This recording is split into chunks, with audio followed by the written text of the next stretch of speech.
This is Roger Stone telling you that liberty prevails.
Major League Liberty.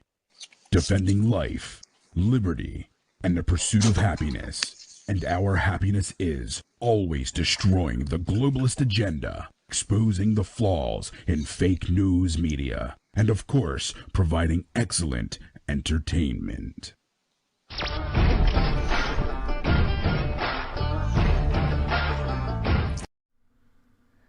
How's it going, everybody? This is your boy Liberty Logan, kind of coming at you with an impromptu show. I know I'm all over the place lately. These days, guys. Sorry about that. I'm just gonna start pumping out more and more content as many days as I can. I don't really have a set schedule right now where I'm gonna say that I'm gonna be on these days, but I can tell you that definitely weekends I'll at least be doing one show, if not two, every weekend going forward. I mean, yeah, it's on YouTube and everything like that, and like I've been telling you guys that we're going to be switching over to Rumble and everything, but I'm not just going to wait for that. I'm not going to sit back and wait for them to get their shit together. I'm going to do everything I can to get kicked off of YouTube now, so I have no excuse not to go. But, I mean, not that I needed an excuse to go anyway. Screw YouTube, screw Facebook, screw all that stuff. And I know it's a little bit of a late show, so thank you for joining me. I was watching Jermaine Bozzio. If you guys don't know JB Talk Radio, go ahead and follow him. The guy kills it every single time. He also brought us some inside view of the Minneapolis no-go zone, the George Floyd, I guess the free state of George Floyd autonomous zone, which is really just a haven for drug dealers. So if you haven't checked that out, go definitely check that out. The man is putting in a lot of great work. And you know what? I'm a fan, so I had to watch him. I had to finish it. I enjoyed what he did tonight. As always, dude's great. So that's why I'm kind of giving you a late show tonight. But I'm glad that we're doing the show tonight because I got some stuff that I want to respond to. I haven't really done this classic format that I used to do for a little while, playing clips and talking about them with you guys. And, you know, some of these clips are a little bit old, a couple of days old. But, hey, I wanted to respond to them because all of the things that are going on right now, a lot of it for me is centering around the Derek Chauvin trial. Now, this is one of those things that I don't think we've seen anything like this. Well, obviously, we haven't seen anything like this since the Rodney King stuff and since Juice. Oh, my God. O.J. Simpson. Brain fart again.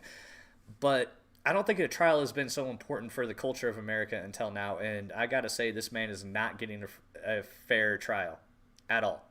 There is absolutely no way you can tell me that this man is getting a free trial, fair trial, regardless of what you think about what happened, regardless of what you think about the issues surrounding it, regardless of what you think about any of that. There is absolutely no way this man is getting a free trial. So I'm going to be talking about that. I'm going to be talking about President Biden, good Lord Biden, saying that hopefully by the 4th of July, like, you guys can go ahead and barbecue and stuff. Like, the audacity of that man kills me, and I can't handle it. I'm also going to be talking about the little baby, which you guys know I am a fan of rap, but good rap. I don't understand why anybody would name themselves a little baby. It's just weird to me. But whatever. or Da Baby. I don't know which one it is. There's so many babies now. I can't tell. Anyway, I'm going to be talking about his little performance at the Grammys glorifying BLM riots, and the Grammys go right along with it, and their quote-unquote demand to Joe Biden that they get justice. Like, that's going to happen because, oh yeah, you were supposed to have a seat at the table already, BLM. Guess what? He doesn't care about you. He used you yet again. And apparently the people at the Grammys have not figured that out yet. They think that they still have some sort of power or sway over Joe Biden. No, he got elected. He doesn't need you anymore. You think he's going to run for a second term? That dude's not running for a second term. He's not even going to make it through his first term. That's why Kamala Harris has been so silent, because she is going to take over, and then she's probably going to run for her first term. And I'm not really sure how that works. Do vice presidents that take over get to run for two? I don't know. Well, I have a feeling that we're going to find out here in the near future. So I'm going to be talking about that. I'm also going to be talking about Sarah Silverman leaving the Democratic Party. I mean, like, you're about a decade too late. 5 years too late. I'll give you 5 years. I'll give you 5 years too late. At least 4 years too late. But whatever. At least I feel like she might have started her path to redemption just a little bit. So we're going to be talking about that too. So thank you so much for joining me tonight. I know it's a late show. I know I got work tomorrow too. But I appreciate you guys being here, and we'll get right into it. But before we do, go ahead, check out MajorLeagueLiberty.live. Check us out on Rumble. All those links should be in the description. Odyssey, I believe, is in the description. I don't know. I should really put it there if it isn't. But we're also on Odyssey, Major League Liberty on Odyssey. It's Major League Liberty everywhere. Odyssey, Rumble. We do have a Gab page, but we haven't really done much with it. We're thinking that we're going to kind of restart that one. But go ahead and follow us on Gab if you find us and you're on Gab. Not a lot of things that we have posted there recently. I'm waiting for them to get that live streaming going, because live streaming is my bread and butter.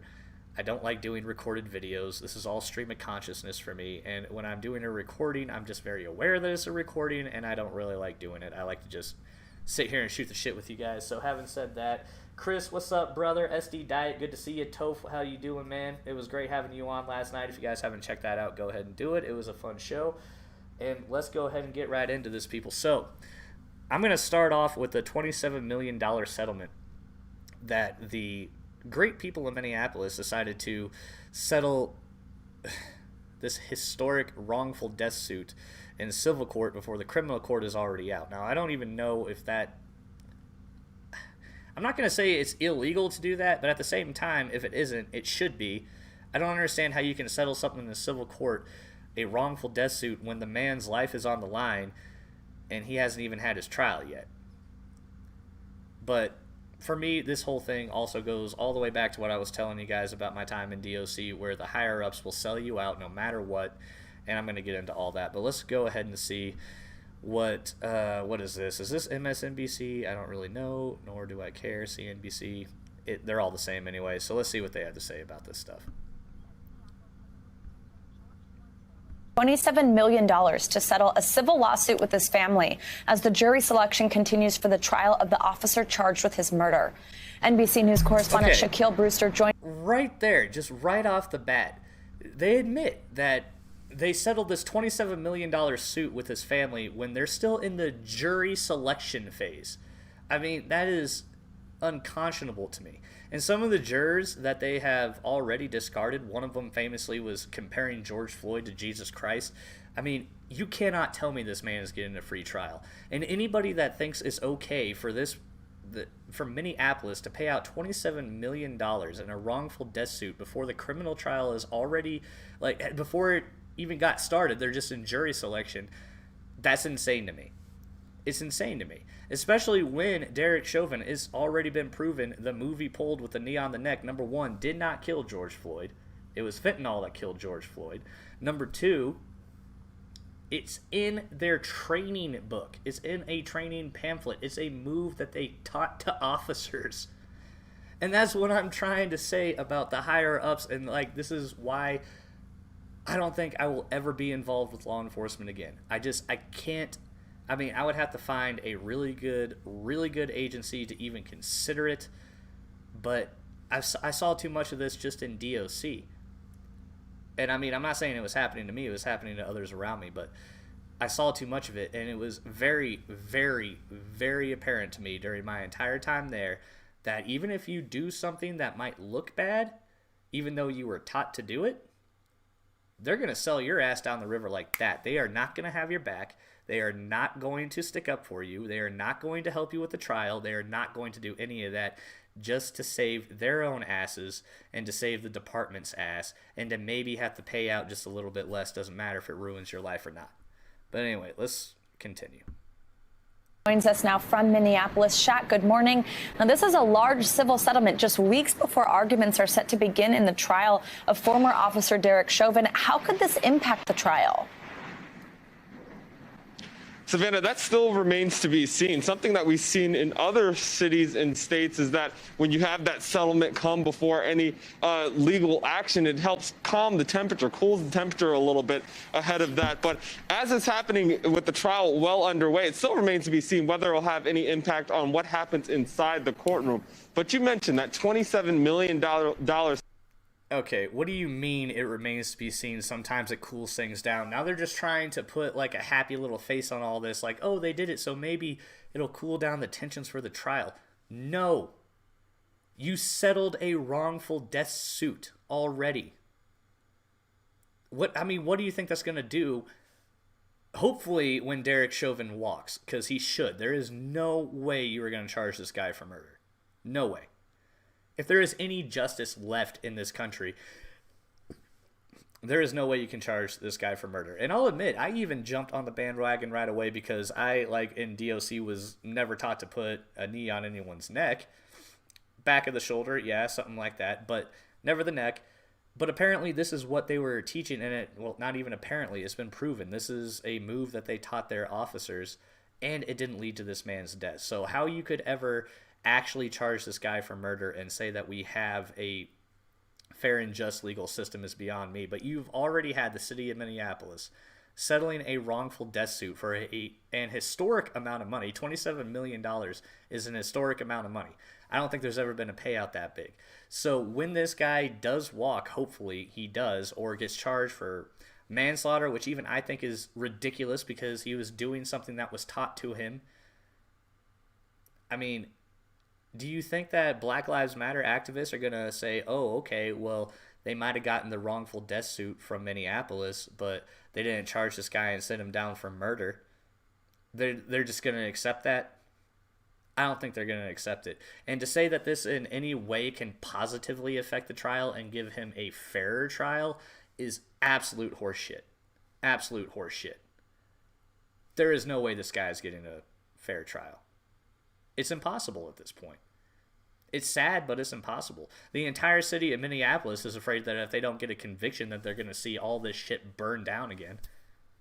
Because they already defunded their police, and guess what? It's still happening.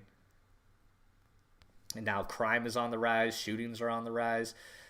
The leaders of Minneapolis, in my opinion, should be held completely and 100% liable and responsible for absolutely every riot that happens in that city going forward. Absolutely every single time there is a shooting going forward, they should be held liable for it. Absolutely every time there is more and more crime, people getting beat up, people getting robbed, their businesses destroyed, they should be 100% liable for it because they're weak. They're weak, and they helped all of this along because of their weakness. And that's something to me that politicians and these idiots that get elected to these positions get away with way too often. It should be dereliction of duty. It should easily be a violation of their oath, but we never hold them accountable for that. When was the last time a politician was held accountable for an oath violation or for dereliction of duty, even though they do it daily? I mean, just pick a city, and I guarantee you I can find hundreds of politicians that have something to do at the local level or the state level or even the federal level from that city, from that state, that have easily derelicted their duty, have easily forgotten their oaths, have easily trampled over all of our rights. But they just let them go scot-free all the damn time. All the time. And I've never understood that. They'll nail Derek Chauvin to a wall for something he was taught to do that did not lead to the death of that man, but they'll never, ever, ever hold the politicians responsible. It really does grind my gears, boils my blood a little bit. I'm sorry, but it does. settlement. We saw the family of George Floyd travel in last week to accept that settlement. We saw them go down to the actual intersection where George Floyd was killed. They laid flowers down, had that very somber moment there. And what will happen inside the courtroom today is just a continuation of jury selection. You know, one thing that we saw on Friday was there was a point when both sides were coming back from the lunch break where they mentioned the news of the settlement, but we haven't heard the judge mention it, or we haven't seen any implications for the civil settlement. Again, one is the civil case and one is the criminal case, but there was some talk about it in the criminal case. So it remains to be seen what happens once jury selection is underway later today, Savannah. And Chuck, last week, a lot of your reporting centered around the fact that jury selection had been slow going, but more jurors have now been seated. Tell us the latest. Yeah, remember, the judge slated about 3 weeks for this process to happen. So far, we are 1 week in. Week 2 is starting today, and we are halfway through the process of jury selection. 7 jurors down, 7 more to go. What we know, and remember, the jurors are remaining anonymous during this process. Their names or identities will not be released until after the trial. But we know a majority of them are men, 2 of them are women. Okay, I would really, really hate to be a juror on this trial just because of exactly what he just said. Yeah, you're going to remain anonymous throughout the entire trial, but the second that this goes one way or the other, and it's going to be a way that people do not like, no matter which way it goes, somebody's not going to like it, and somebody's really not going to like it. And then they're going to release all their names as the ones that made that decision to the entire country. I don't think that should happen. I think that you should have to like sign something that says, yeah, I'm okay with that. I don't think that, because I mean, now how are they expected to make an impartial decision when they know that the second this is over, they're all fucked? I mean, that's the way it is. They're all fucked because they're going to release all of their names. And they know that. You cannot tell me this is going to be a free trial or fair trial. Free and fair. Free or fair. It's not. It's neither one of those things. Man, I feel bad for the jurors. I really do. I mean, they're just normal citizens that got called up for jury duty. I don't know. Like, if they brought me up for jury selection in that, the first question they asked me, I'd just be like, no, I automatically think that Derek Chauvin is innocent. I'm not an impartial juror. Sorry, I'm out. I mean, that's what I would do. I would just be honest, because I would not want to be put on the hook for the decision that's going to throw the entire country into flames yet again, because that's what it's going to do one way or the other. Even if this man gets found guilty, it's not going to be for first-degree murder. There's absolutely no way you can prove that. If he's found guilty of any kind of murder, even if it's not first-degree, flames. It's going to be flames. No matter what, it doesn't matter what the truth is anymore. We live in an America where it doesn't matter what the truth is. This is the real mob justice. This is ridiculous. But it is what it is, and we are where we are. So, I don't know, man. I feel bad for the jurors. I feel bad for Derek Chauvin. I do. And I mean, if you hate me for it, then hate me for it. I don't care. I know, like, none of you guys are, but if anybody watches the video later and they say that, oh, you feel bad for this guy, he just wanted to kill a black dude. No, he didn't. No, he didn't. And he got completely railroaded. And not even just him. The other 3 officers that were involved got completely railroaded. And it's sad. And it doesn't matter, because at this point, it's not about the facts. It's only about, hey, this is what the mob wants, so this is what the mob's going to get. We know a majority of them are white, but there are 3 jurors of color. The majority of them are white, but, you know, there are 3 jurors of color, as if that should matter at all. It shouldn't. Shouldn't matter at all. Now this video's loading. Honestly, don't really care, because I'm kind of done with this dude's opinion anyway. So, this so-called reporting on this, of course they have to bring up that, you know, majority of them are white. There are some women in there, but, you know, some of them are jurors of color, and you know, they're probably going to get more jurors of color. I don't know. They had more in this election, and then a couple of them said that, well, I think George Floyd is Jesus Christ. Do you think that you should put those people on the damn jury? I can't, when they said that and they had to have an injunction, the judge was already like, I cannot believe that we even have to bring it up that a jury or a juror or a witness, I think it was a witness actually, not a juror, my bad. But either way, a witness is comparing this guy to Jesus Christ. Yeah, that's definitely not impartial at all. Not impartial at all. There is nothing about this trial that's impartial. I mean, the judge is probably doing the best that he can, but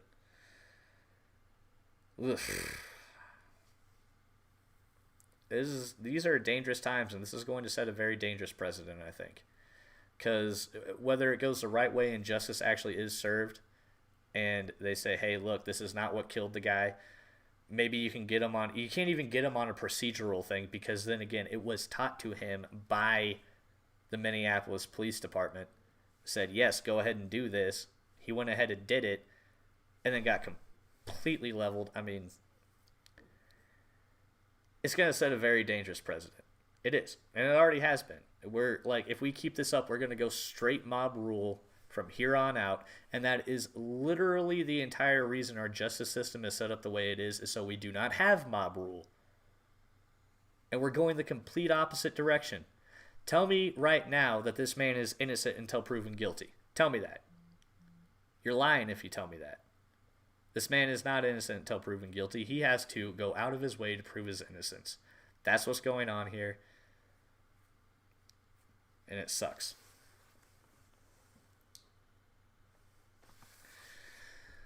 But anyway, let's go on to this. Yeah, it was Little Baby. Okay, so the Grammys happened. I don't give a shit about the Grammys, but I did want to bring this up because this is more of that brainwashing that you see from the mainstream media, from, just Hollywood in general. It doesn't matter if it's movies or music or stand-up comedy or whatever. Any kind of entertainment is still pulling the same crap. And the visuals of this are so ridiculous. They don't even care anymore. They're not even trying to call them peaceful protests. They are just straight up promoting riots.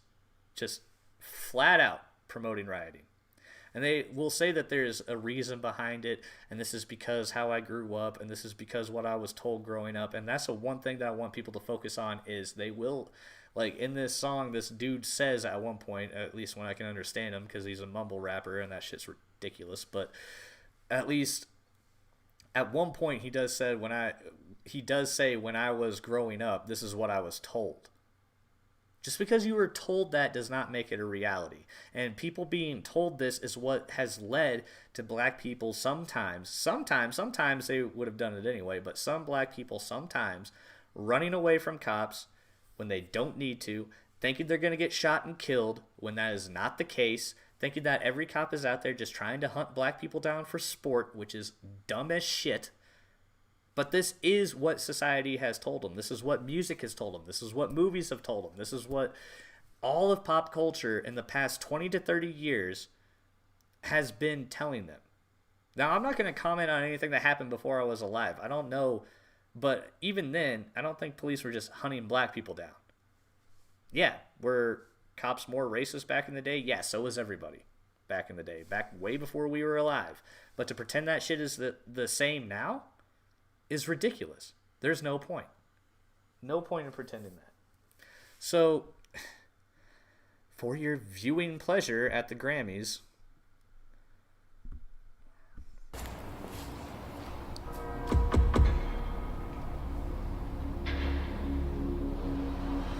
when I was growing up, I was taught in American history books that Africa had no history, and neither did I. That I was a savage. What fucking history book are you reading, asshole? That has never been taught to anybody. If you look at American history, black people have been there forever. What do you mean you're taught that you don't have any history? Your history is a history of this country, just like mine, just like everybody else's, and that was taught. That was taught. I mean, unless I guess I should say I have no idea what school you went to, but it is definitely in history books. It doesn't even need to be in books.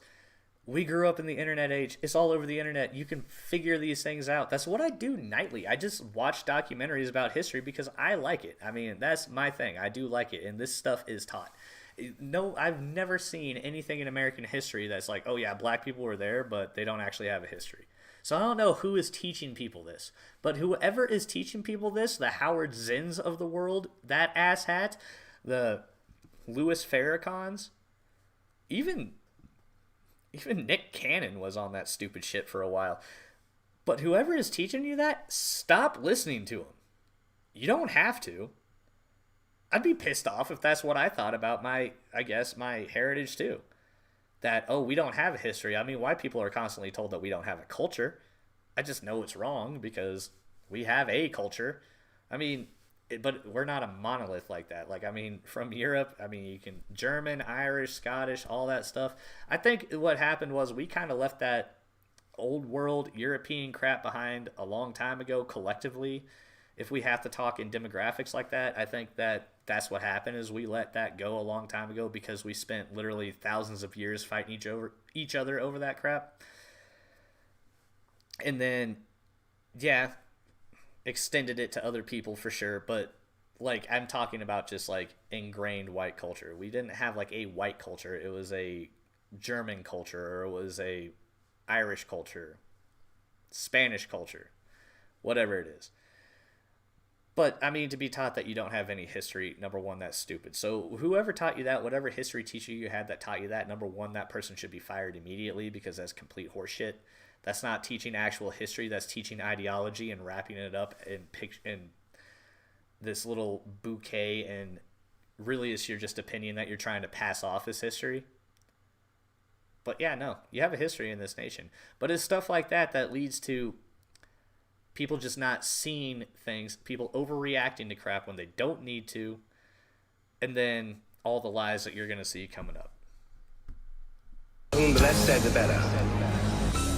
Who had been saved by Europe. Saved by Europe. And brought to America. And of course, I believed it. I didn't have much choice. In my 4x4 G63 ain't no more free little Steve. I gave him chance again. I even told him please. Okay, I can barely understand what the hell he's saying there. But either way, who in the hell is teaching people that they were quote-unquote saved by Europeans and brought to America? Who the hell has said that? I have never heard anyone say that. I mean, maybe Richard Spencer. But who in the hell cares what Richard Spencer says? I guess what I don't like about this kind of shit is when people are saying that I was taught growing up that I was saved by Europe. Who in their right mind is teaching you that? No, like I've never thought that in my life, that black people are somehow saved by Europeans and brought to America. It feels like it's a lot of inferences and people putting words into other people's mouths that never did exist. Like I said, Howard Zinn, who is not even close to an historian, no, he has a quote that says, "I got into history to change the world." Yeah, you didn't change the world. You tried to change the actual history. You're not a real historian.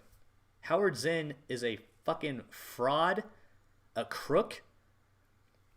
I mean, there is no other. He literally, with his bullshit, stole the lives of millions and millions of people by telling them that they can't do something. That's one thing I've always tried to tell people, just if they ever ask me for advice, or sometimes when I give it when they don't ask.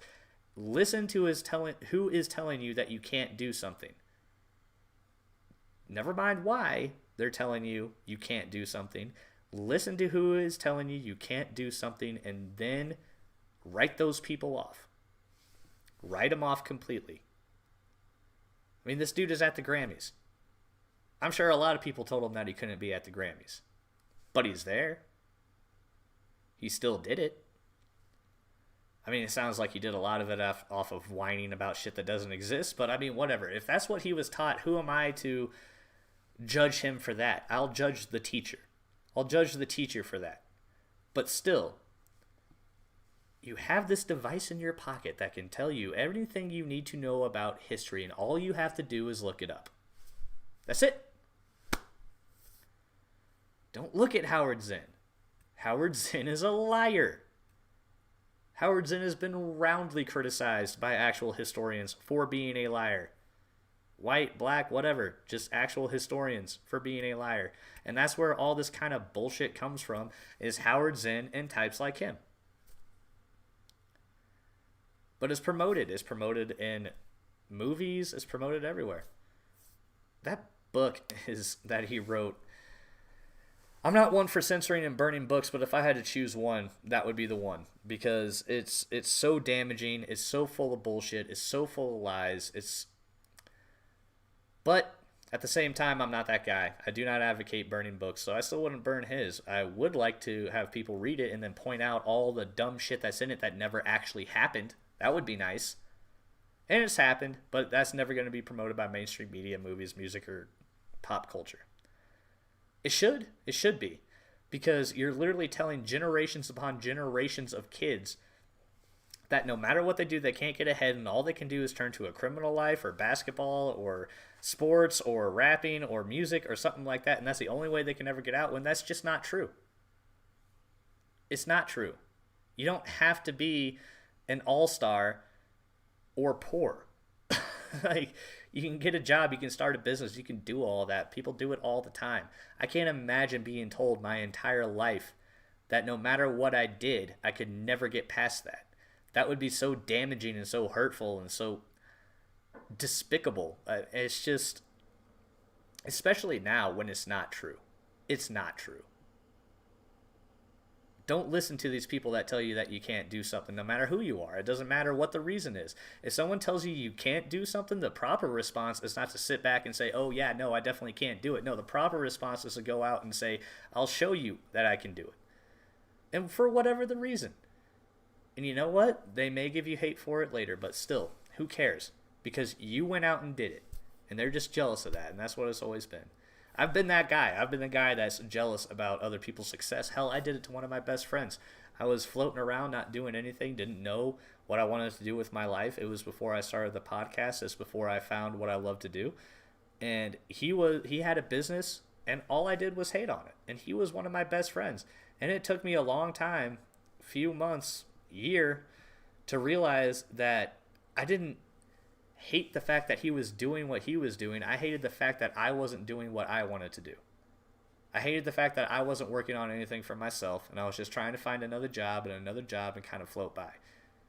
And after that, I apologized to him, man. I had an awakening, because, I mean, he was one of my best friends. I never should have done him like that. And, you know, we shook hands after that. Still love the dude to death. But, I don't know. It is hurtful for me to see somebody that truly believes that because of the color of their skin in this country, where this is not true, that they can't achieve something, that they can't do what they want to do if they just work hard enough. Because they can. Nobody's stopping them. There's going to be obstacles in their way. But if you do what you really want to do, absolutely nobody can stop you. So this is 4 minutes long. You guys are going to get the gist of it in a little bit, and then after that, I'll stop playing it because, number one, to me, it's hot garbage, and number two, I don't really care about the Grammys anyway, so. I find it crazy the police will shoot you and know that you dead, but she tell you to freeze. If I seen what I seen, I guess that mean hold him down when he say he can't breathe. There's too many mothers just grieving for no reason. Been going on for too long to get easy.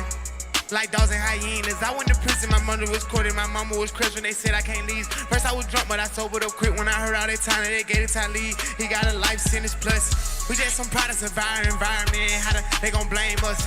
You can't fight fire with fire, I know, but at least. Okay, hold up. He just said we're just products of our environment. How can they blame us?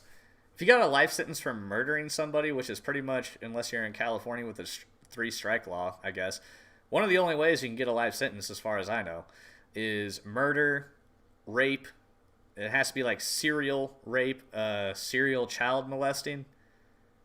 You're not, I mean, look, if that, I can still blame you for that. You don't rape, you don't murder, and maybe you have an awakening later, but if that's something that you do, you need to be punished for it. That's not something that's okay in society, and if you're going to say that it's because I'm just a product of my environment, no. I don't accept that, and I never will. I don't care. I've been in hard places. I didn't grow up where these guys grew up. I'll definitely say that. I'm not going to say I know what that was like, but at the same time, that's where I draw the line. That's where I draw the line. Any human of any race, color, creed, religion, whatever, can abide by those rules. You do not rape, you do not murder, you do not do wrongs to children. Those basic 3 things, no matter where you come from, no matter what environment you grew up in, are universal to me. But here's where they glorify Antifa setting the Wendy's on fire, because this was the whole thing with, I forget his name, the guy that was drunk as shit, passed out at a Wendy's. The cops come to arrest him, and it turns out he had priors, and he didn't want to go back to jail. So he fought the cops, body slammed one of them, took their taser, ran away, pointed the taser at him, fired, and then they fired and killed him. I believe that was in Atlanta. I mean, it's kind of hard to keep these straight, and I forget the dude's name. But that's what this whole thing is about. And I guarantee you what this guy heard and what this guy believes, I mean, I don't know him, but I can pretty much already tell you that he truly believes, oh, this dude was just asleep in his car, and then all of a sudden these cops roll up, yank him out of his car, he was being totally reasonable, and then ran away and got shot. No, that's, I mean, the way they portrayed it in the video is absolute garbage. Absolute garbage. No facts to it whatsoever. Nothing at all was correct in this. We can turn up the flames on. You gotta pay attention to the signs. Seem like the fine following the blind. Thinking about everything that's going on. I put security up in my home. I'm with my condom, they right or they wrong. I call him now, he'll pick up the phone. It's 5 in the morning, he waking up. All right, I'm done with that crap. Done with that crap. Why are you just perpetuating the cycle? Why are you telling every kid that grew up where you grew up that the only way they can get out, be afraid of cops, run away from cops, do all the things I tell you to do in my songs? Because, by the way, this guy is one of those that promotes doing shit like Xanax and all that bullshit. Do all the things that I tell you to do in my songs, but when the cops roll up, run away from them because they're trying to kill you for no reason. This guy needs to think about the message that he's actually portraying to people that listen to his music, because they're going to go out and do that stupid shit. They're going to run from cops. They're going to point guns at them. And once that happens, they're going to get shot. You're not saving anybody with this bullshit. You're not doing anything for a movement with this bullshit. And it is. That's exactly what it is bullshit. But it's what we've come to in society now. We perpetuate nothing but bullshit. That's it. But, man, I don't think it's working much anymore. And that's one thing I did want to bring up, too, is even with the $27 million settlement, even with this being the Grammys, which, by the way, WAP apparently won something, and the whole music video performance or whatever you, like, the whole performance from Cardi B apparently was, like, her on this, like, gigantic bed dry humping another chick. I don't know, but, like, why are we doing this to ourselves, man? Why? I think people are waking up to it. They're just... more and more are waking up, but they're in that stage where they're afraid to speak out about it because they saw what happened to everybody else. Don't be afraid, because trust me, this is the majority. I felt that fear, I get it, but we are the majority that don't believe this crap is good for people. We don't believe that, you know, selling this fantasy to kids that if they're just a drug dealer, they can make stacks and they're going to have a Bentley and all this, or if, you know, they just rap instead of going to school, or if they, you know, just having a job somehow is a bad thing, or having a job as being white, or showing up on time as being white.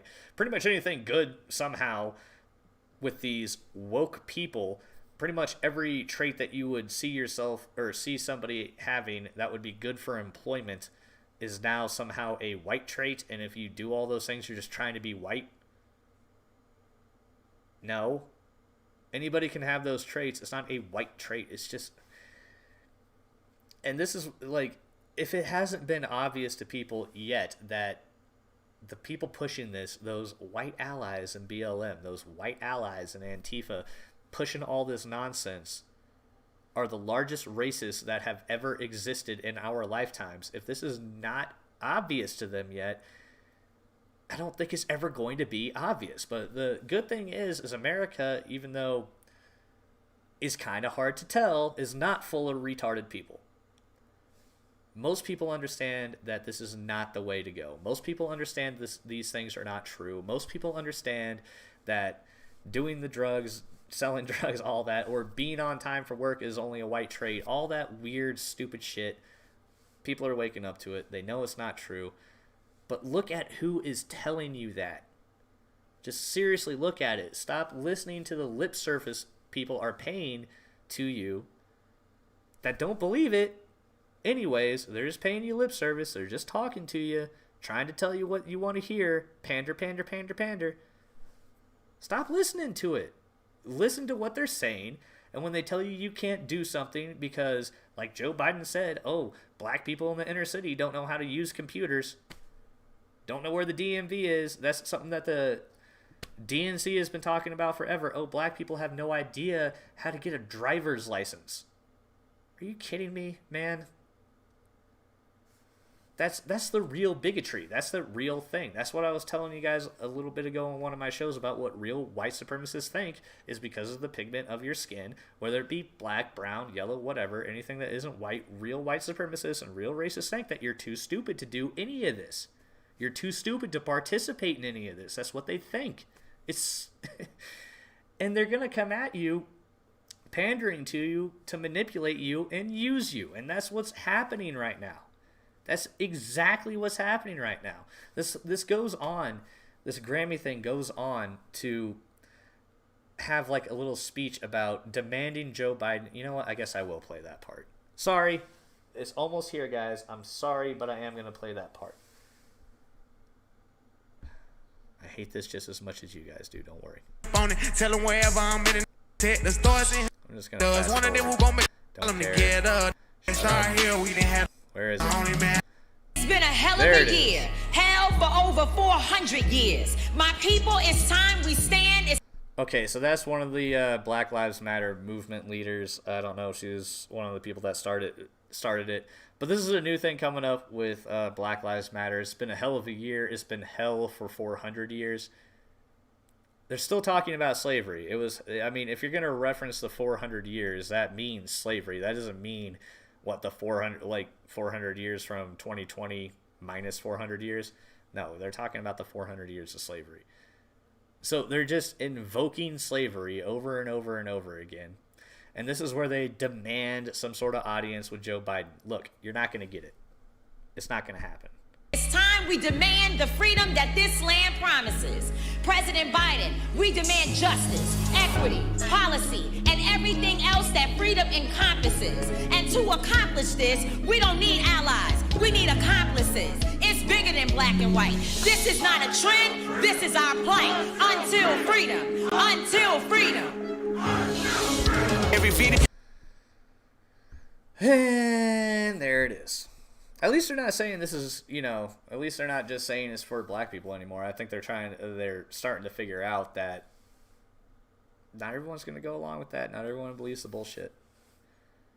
It's bigger than black and white. Well, this stuff has always been bigger than black and white, but the things you're demanding are not freedom. Mob rule is not freedom.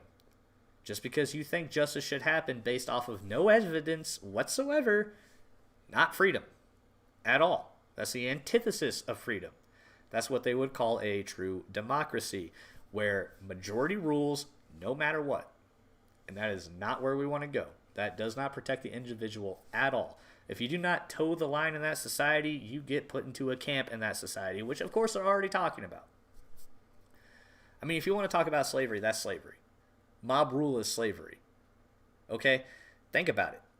During slavery, the majority of people said it was okay to have slaves, so guess what? Slaves existed.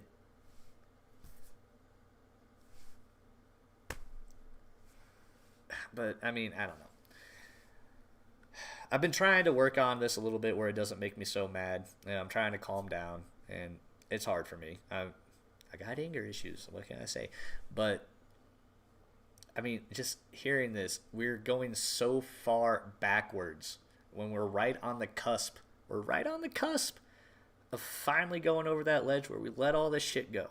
And that's what I think is really going to be the end of whatever this has been, whatever this Antifa shit, whatever the BLM stuff, whatever, you know, things with Donald Trump, whatever, all of this crap that we have been through for the past 5 years. And whenever it ends up, I think that's what it's going to be. We're either going to go over the cliff where we finally let all this bullshit go, or we're going to go right back into all the bullshit again and have to rehash everything for another 100 or 200, whatever, 300 years. These so-called progressives are about to regress us all the way back to before the 1600s, and they're going to do it on purpose. They're going to do it legally. They're just going to undo all of the progress we made, take out all the laws, pit people against each other, do this stupid oppression Olympics bullshit until we all eat each other alive. I mean, you guys saw that at the when I was doing riot coverage, not yesterday, but the day before. Antifa BLM already eating each other alive. This intersectionality crap isn't going to work. It isn't going to work, not because everybody hates everybody else, but the stupid oppression Olympics that you guys are setting up over who is or is not more aggrieved is never a good solution. It's never a good idea. It's been tried again throughout history. You can never right wrongs of the past with more wrongs in the present, because that's going to make the children that grew up under those wrongs right the wrongs of that past. And then it's just going back and forth and back and forth and back and forth. It's been human history. We're supposed to be better than that, and I hope we turn out to be. Because I think we can be, and I think we have been in the past. I mean, this country has made a lot of strides. You can never take that away from this country. I mean, not even Louis Farrakhan, even he had to admit that America has made great strides. He doesn't think we're there yet. He thinks that we still have to like right the wrongs of the past, which can never actually happen. But still, at least he even said that America has made great strides. I think we made phenomenal strides, and those strides have leaked throughout the world. And now that we're back in this stupid shit, guess what's happening throughout the world? Everyone's back in their stupid shit. They think it's justified now.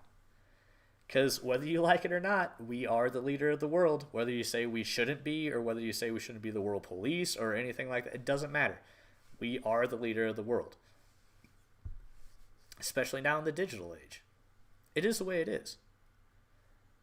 What example are we setting for the world? We're supposed to be the beacon of liberty, and this is what we're doing? I am so disappointed in my damn generation right now. It's unconscionable that we're back in this stupid place rehashing the same stupid shit. But, I mean, I sound like a broken record. I've been talking about this shit every night. And, I mean, I want to talk about policies and stuff like that and get back more into the politics of stuff. But, honestly, all of that seems so secondary to me right now that it's hard to do.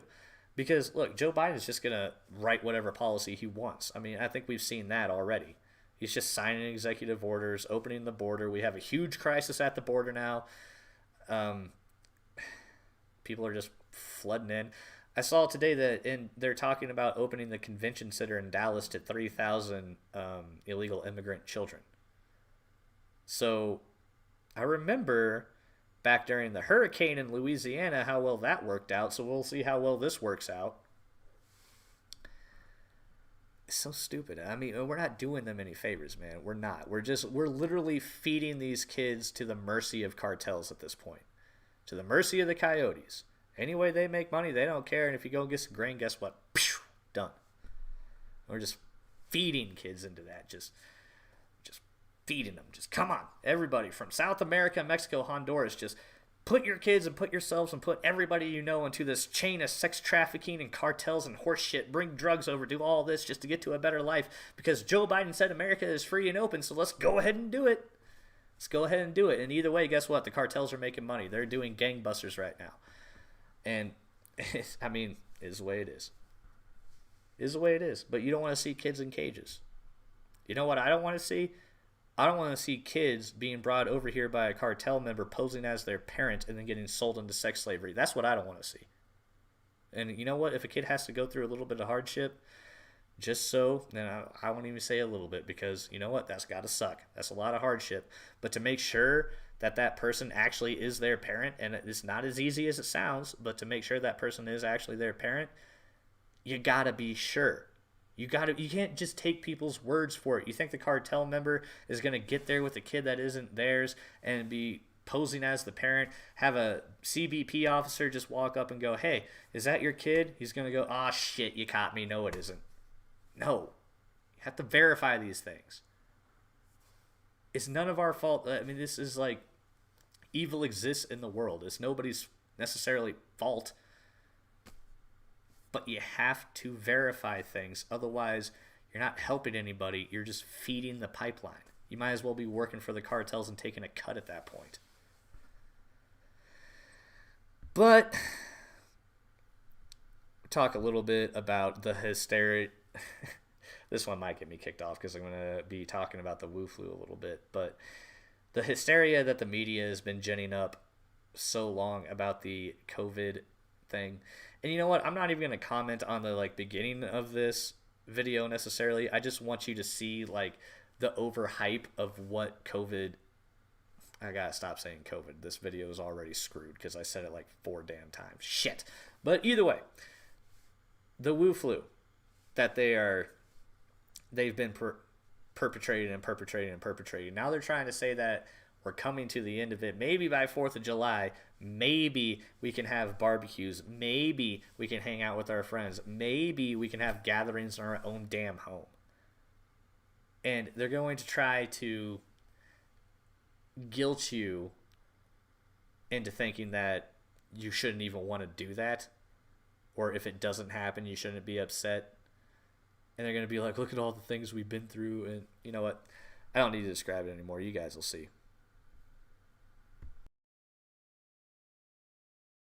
So we're going to begin tonight with President Biden addressing the nation just moments ago, laying out the next chapter here in the U.S., saying we're coming through this. It binds us together as a nation. He said that finding light in the darkness is a very American thing to do. And the president making news just moments ago, saying he will now direct states to make all American adults eligible for the vaccine by May 1st at the latest.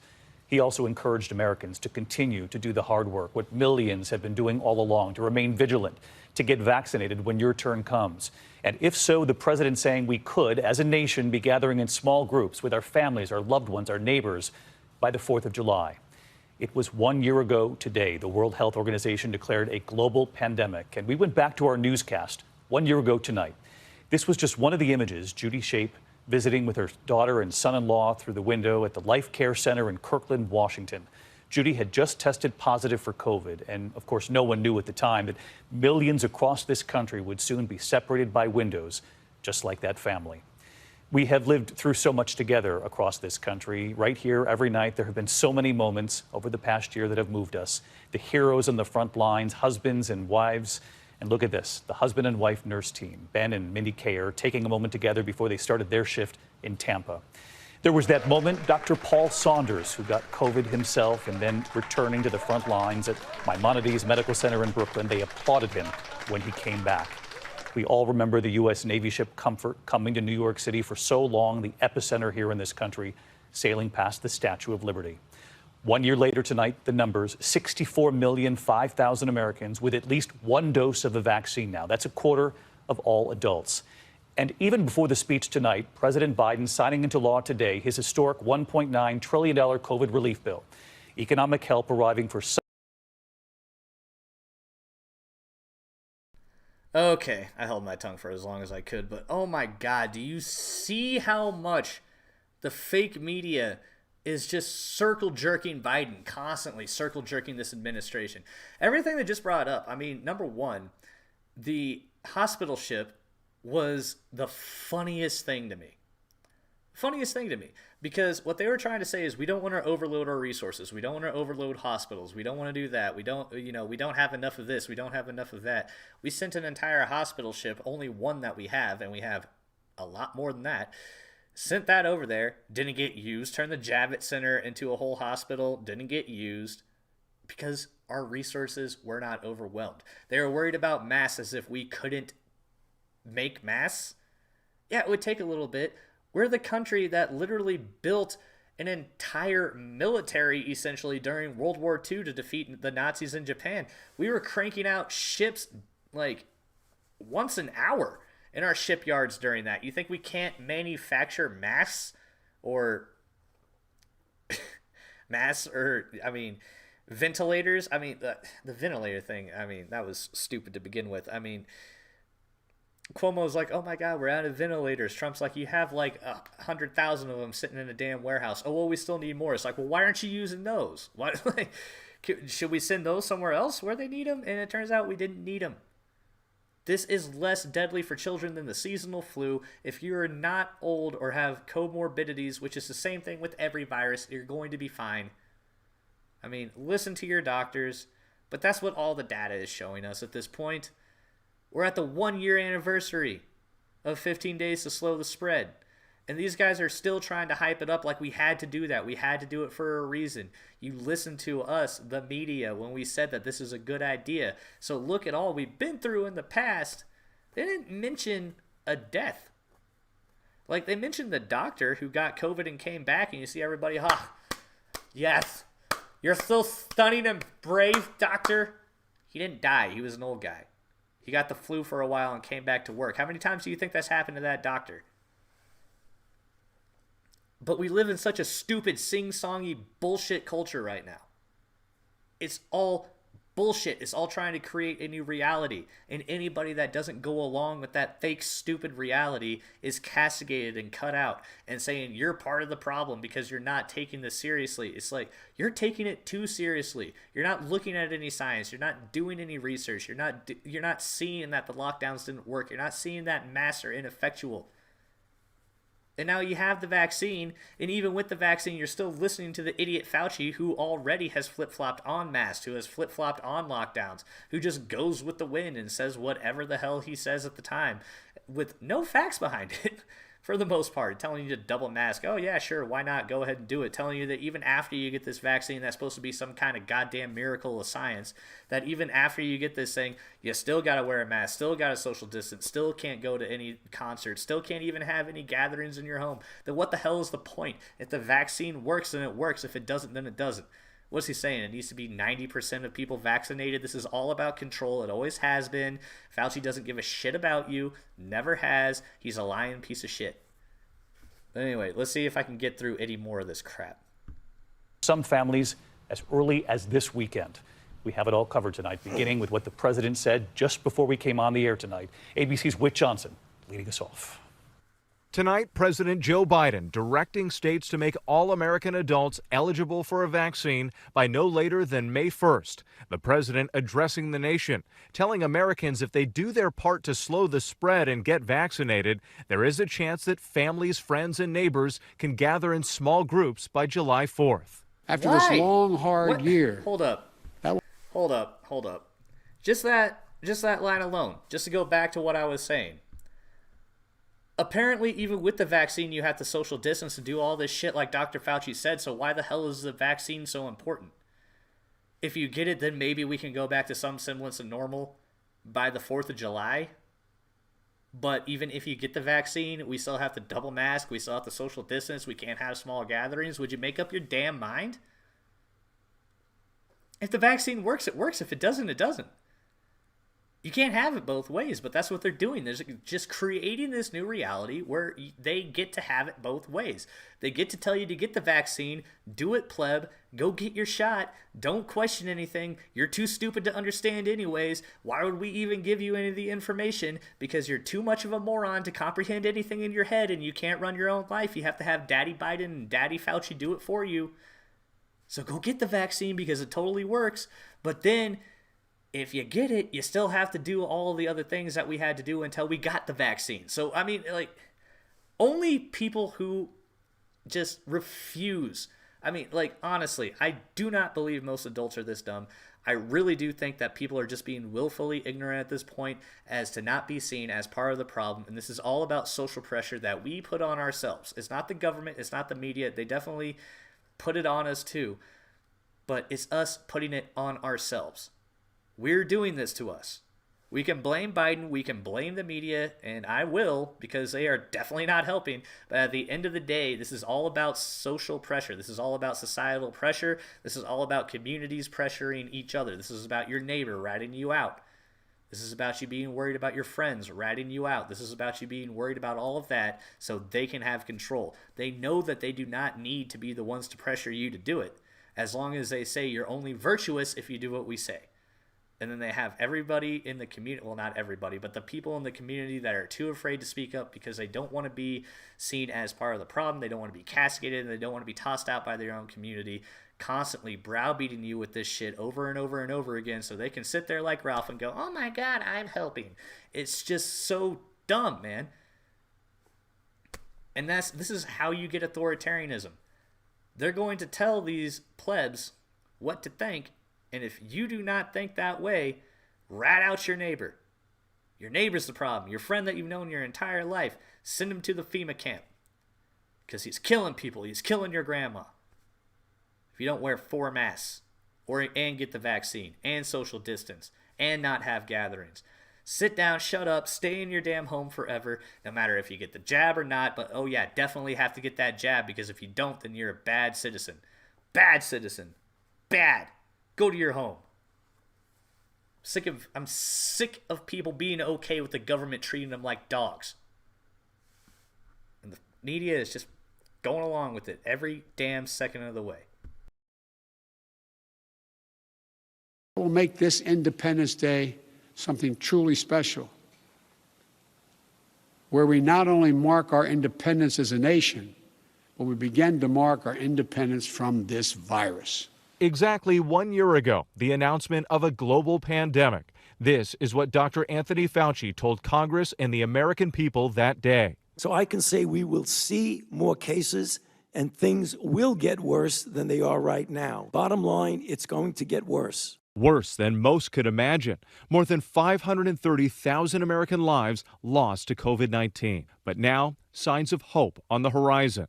A decline in the number of COVID cases, deaths, and hospitalizations recently appeared to stall, but tonight the number's falling again. More than 10% of the country is fully vaccinated. The Biden administration promising enough doses for all American adults by the end of May.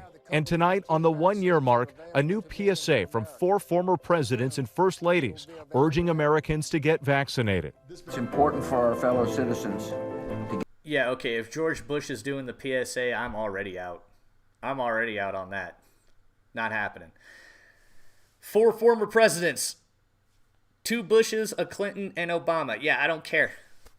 I don't care. I saw what those guys did to the country. I mean, those were the 4 presidents of my lifetime. I mean, I think I was very barely alive for George H.W., but I was alive for Clinton. Wasn't really too much into politics because I was a kid. I'll give you that, but I do look back and recognize some things that happened. George Bush was the president when I was really a teenager and stuff like that, kind of coming of age. And then Obama when I turned into adulthood. I don't like any of them. I don't like any of them, man. That's why I was not a Republican when Trump ran the first time. I was a libertarian. As I've said, I did not vote for Trump. I voted for Gary Johnson. It's not that I liked Gary Johnson necessarily. I just wanted there to be a third option. And then I became a Trump supporter because pretty much on his first few days, I was like, oh my God, he's at least trying to do something. It's amazing. It's amazing. The things he was actually talking about were things that we had been begging politicians to talk about forever. It was amazing. But you think you're going to get me to get a vaccine because of this potato on the screen? It's not happening, man. It's not happening. I don't trust the Bushes. I don't trust the Clintons. I don't trust the Obamas. I don't trust any of them.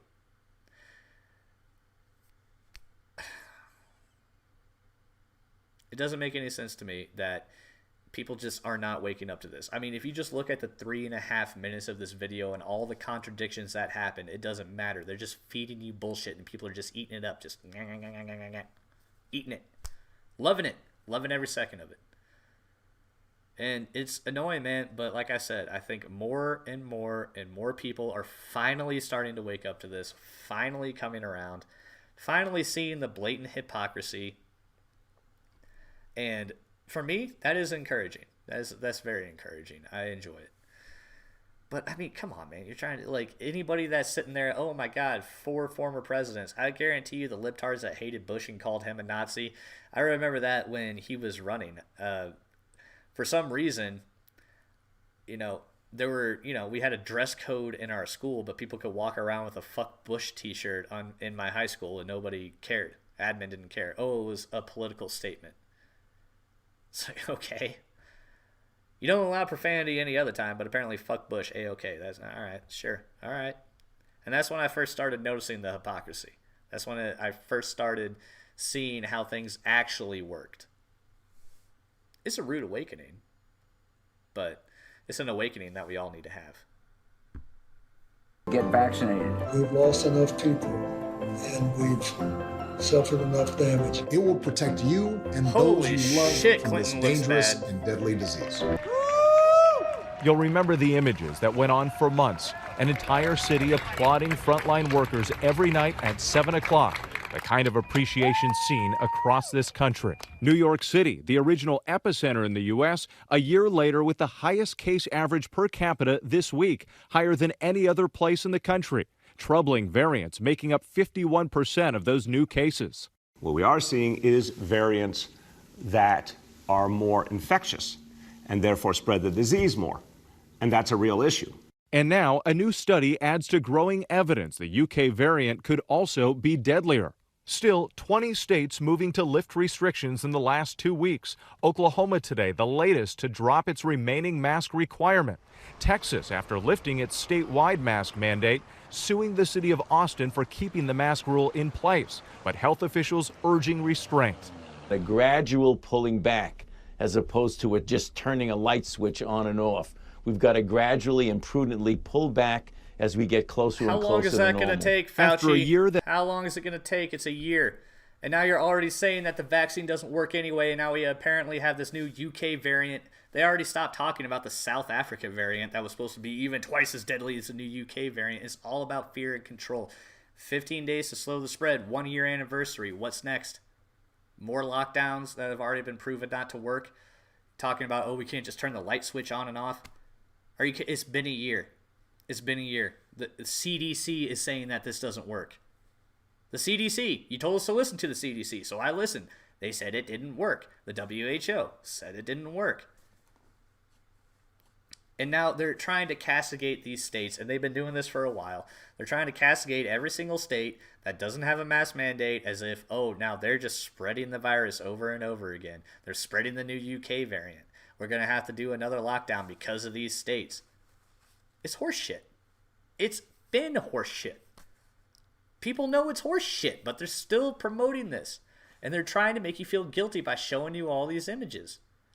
By the way, 500,000 Americans dead simply from COVID is absolutely untrue. Absolutely untrue. I mean, I've already said COVID like 400 times on this damn video anyway, so it's not that I don't even think I'm still monetized. I think that lasted for all about a month maybe. But they'll probably take the video down. I don't care. I don't, because it needs to be said. And I'm not the only one saying it. Plenty of other people are. And it needs to be said over and over and over again until somebody gets the message. If you can reach one and teach one, that's what's going to be most important. But the one thing I do want to point out is this is all about societal pressure. That's all that this is about. They're controlling you through your neighbors. They're controlling you through your county. They're controlling you through your friends. They're controlling you through people you grew up with. And they're trying to make you so afraid to speak any kind of truth that it's not that the government will necessarily come after you, even though they will. It's not that the media will call you what they call you, because they will. It's that the people that are closest to you, your friends, your family, are going to turn on you. They're guilting your friends and family into turning on you and thinking that you are a bad person because you see this for what it is, which is bullshit. For pointing out that 1 year for the 15 days to slow the spread. And they're still talking about, oh, we might be able to get back to normal, sort of, maybe by the 4th of July, which is the most anti-American thing ever. It's the 4th of July. I'm going to do what I want. I'm going to hang out with my friends. I'm going to have a barbecue. I'm going to drink some beers with my buddies. And if they don't like it, then whatever, come and arrest me. I don't care. Because I'm done playing this stupid game. I'm done. I'm done with this appeasement horse shit. I'm done with all of it. If I get castigated out of society, whatever. I've already had friends and family turn on me just for stuff that I said back in 2016. Nothing new to me. But I understand that fear that other people have that would speak up, that know this is horse shit, but are keeping their mouths sewn shut. They're keeping that muzzle on their mouths because they're afraid of it. And it's not a fun thing. But I will tell you, once you do reach that point where you don't care, that you speak the truth, that you do the research, and that you are unafraid of what happens afterwards, that is true freedom. That's true freedom. Not this, I'm too scared to say what I think. I'm just going to stay in my house and I'm just going to go with the flow and go with society and go with the status quo because, I want to be seen as a good little boy. I can't do it. And I know a lot of other people can't do it. And a lot of people that other people that did go along with it for a while are seeing that this is how they make you a modern day slave. This is it. The Democrat Party is putting you on that plantation. Doesn't matter if you're black, white, brown, whatever. They're doing everything they can to put everybody on that plantation, to get everybody to step in line and do the same thing and castigate those that don't because they want to control you, then they want to control your lives.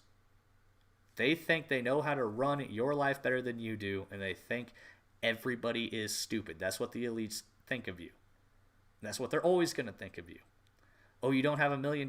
Must be a moron. Oh, you don't own a corporation or you're not a CEO? Must be a moron. We got to help you along. We got to hold your hand through this life. We got to make the decisions for you because apparently you can't make them for yourselves and you're dangerous to everybody now.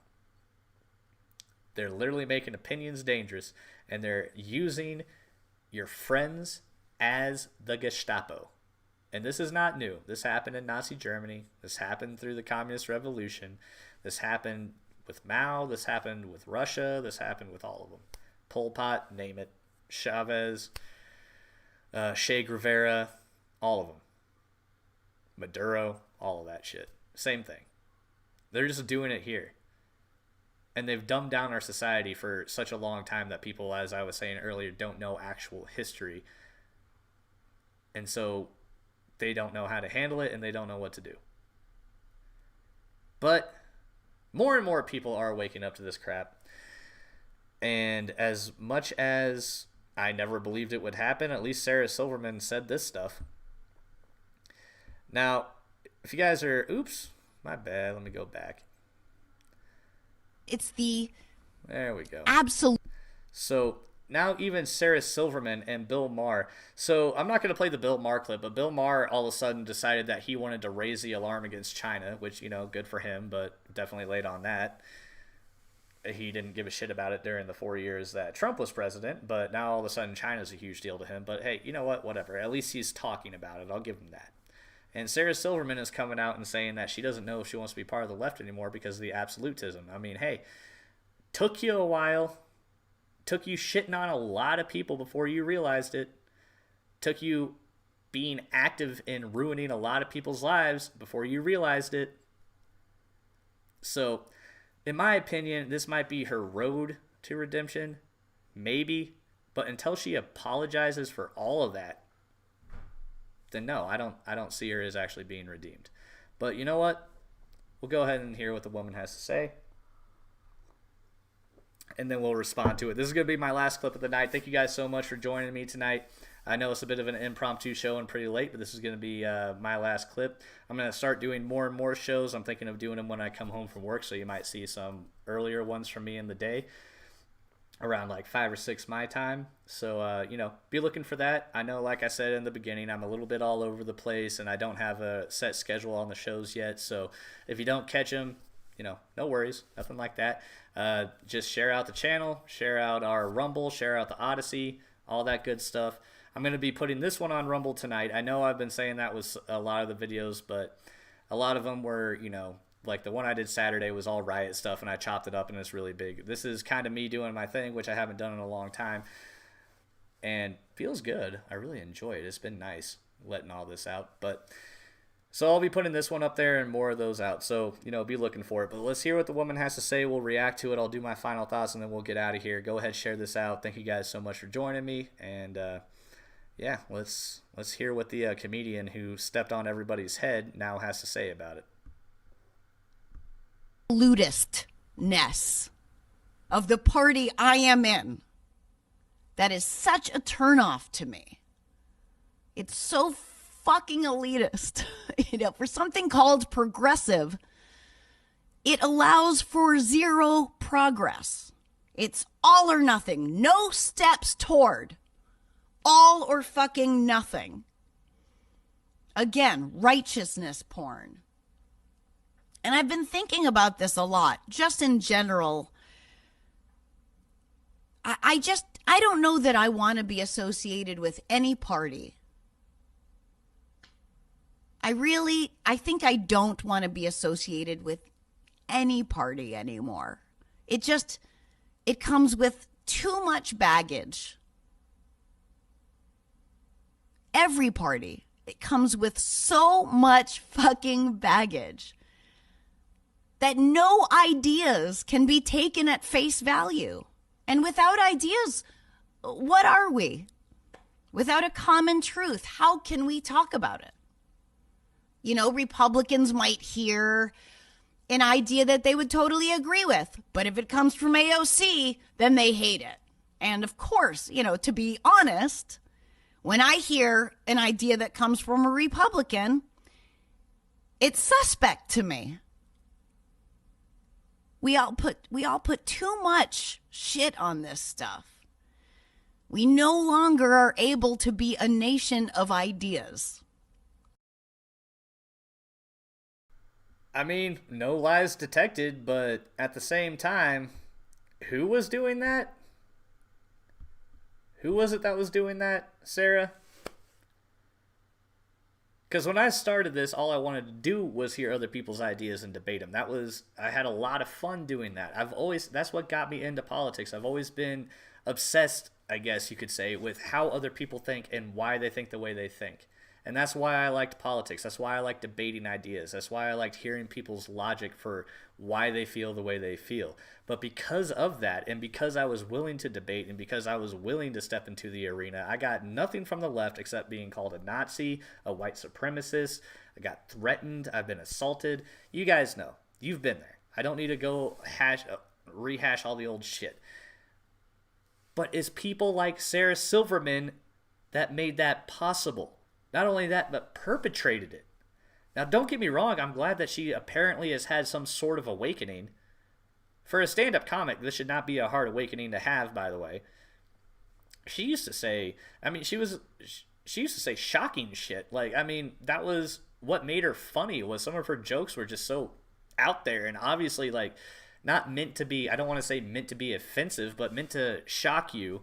And it's like, oh my God, I can't believe someone said that. It's so hilarious, and then we joked about it, and that's what made her famous. And then she just shat on all of that. And maybe it's because she was afraid of losing what she had. She had a career that she built up, but still, I don't have respect for that. I can understand it, but I don't have any respect for it. I don't have any respect for somebody that says, I'm afraid of losing what I built, so I'm going to destroy everyone else's chances of doing it just so I can keep what I have, just so I can keep my status, just so I can keep my career, so I can keep the money I made. Don't get me wrong, she had more to lose than I did, obviously. I never wanted to be in the position I was. I was sort of, in a way, I'm not going to say thrust into it necessarily. I was just naive about the whole thing. I never thought it was going to get to where it got. I never thought, I expected to get some hate, but I never expected to get assaulted and it'd just be completely okay, I never expected to be censored. I never expected to be considered dangerous.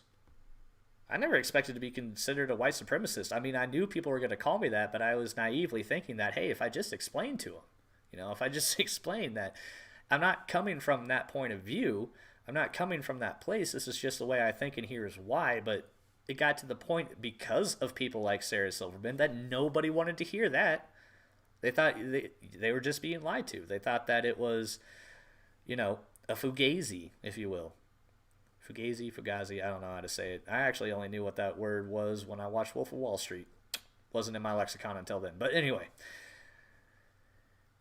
So if she is sincere about it, that's great. But if you're sincere about that, you have got to go on an apology tour at this point. That's the only way, like, any one of these woke anybody who have been involved with shutting people down, who have been involved with ruining people's careers, and they're ruining people's careers. They were getting them fired from their jobs, making it almost impossible for them to have jobs, castigating everyone they didn't agree with as a Nazi, dehumanizing people for over 5 years. And she's just now saying it. It's 2021, and she's just now having the realization that the left is all about absolutism.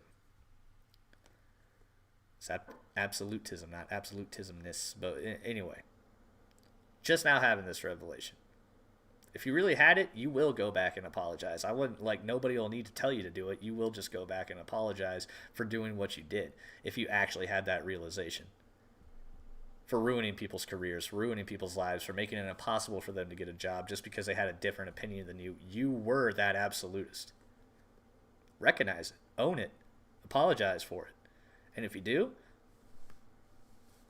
we're all flawed human beings, but if you can recognize your flaws and apologize for them and right the wrongs that you have done, I mean, I've had to ask for forgiveness in my life too. I'm not perfect. I've had to. I've done messed up things to some of my closest friends. It is what it is. I mean, of course, I really wish I wouldn't have done it, but people make mistakes. You have to own those mistakes. You have to really own those mistakes, and then you have to really apologize to the people that you perpetrated them against. And until you do that, you're never truly going to be free. Until you do that, you're never truly going to be actually seeking forgiveness. You're never going to actually humble yourself. You're never going to actually realize what you did and the hurt that it caused. And until you realize those things, then in my opinion, you don't deserve forgiveness until you actually know what happened. And that's going to lead me to my final thoughts. And like I said earlier in this show, that, you know, I haven't done my thing like this in a long time. And I mean, this is all stream of consciousness for me. This is just, it's kind of, things build up for me and then I just have to let them out. But my final, like, what I was saying about policies that Joe Biden and this administration are putting through feels so secondary. Don't get me wrong. They're very important. The things that they are trying to put through, we definitely need to be paying attention to. A lot of them are unconstitutional. There's still barbed wire around the Capitol.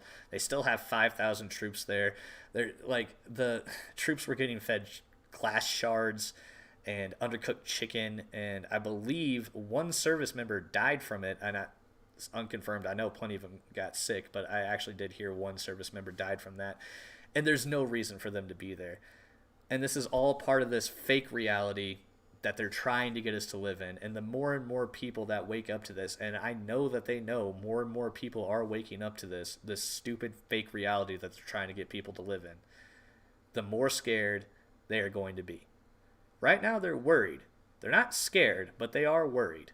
Once they get to the point of being scared that people are not going to buy this bullshit anymore, that's when we can relight this spark of liberty that this country is supposed to stand for. But until then, and while if we're all going to be too afraid to speak up, if we're not willing to lay on the line what we have to lay on the line at this point, and I'm not saying it's comfortable, and I'm not talking about your life, I'm just talking about the courage to speak up about it. Speak up at the workplace.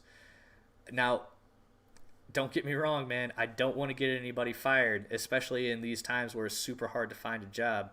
And if you don't, I'm not going to hate on you for it, because that's what comes first. Family comes first, and putting food on the table comes first. I understand that. But at some point, we can't be afraid to speak up anymore. If we are, then they're just going to steamroll us. This entire fake reality is just going to steamroll right over us. And a lot of good people who don't believe the crap are going to go along with the shit because they don't see anybody else speaking up, and they see what happens to the few that do. We have to encourage others in our lives. If you see someone not wearing a mask in a grocery store and getting assaulted for it, stand with them. Take some of that heat with them. If you see somebody speaking up anywhere and they're catching heat for it, stand with them. Catch that heat with them. Because we have to realize that we have each other that we are here for each other, and that although the silent majority wasn't silent for a little bit, sure as hell is silent now. We need to get back to that. We can't be afraid anymore. We have to stand up. We have too much riding on this. Way too much. And I will be damned if my generation is going to be the one that finally extinguishes this flame of liberty that this country has stood for so long, and I'm going to sit by and do nothing about it.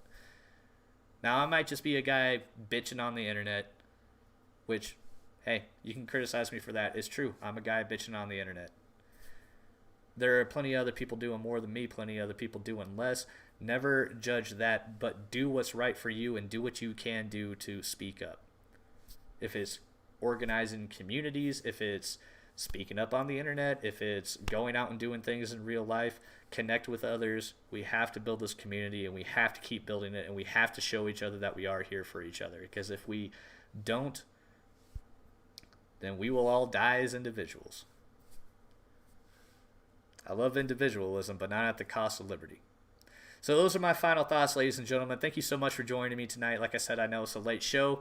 Catch some more coming out from me. Go ahead, share this video out. I'm going to be putting it on Rumble here a little bit later tonight. It's going to take a while for this to upload, so you might not see it right away. But go ahead and subscribe to the Rumble. Link is in the description.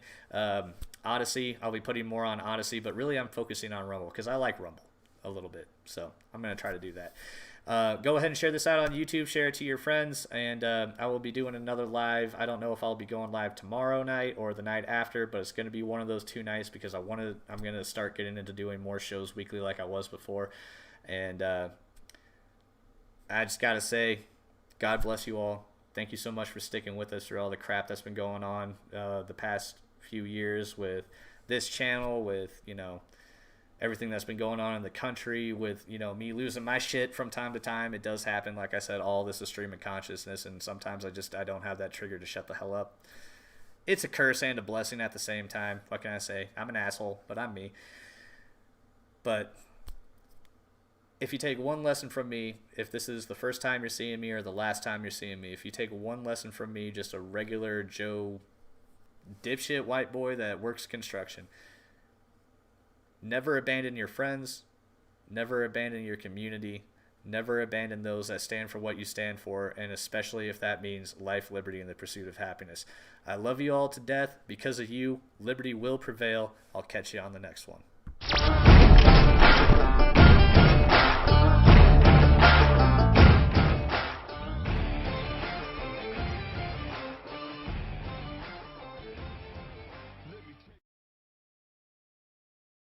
This is Roger Stone telling you that liberty prevails.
Major League Liberty.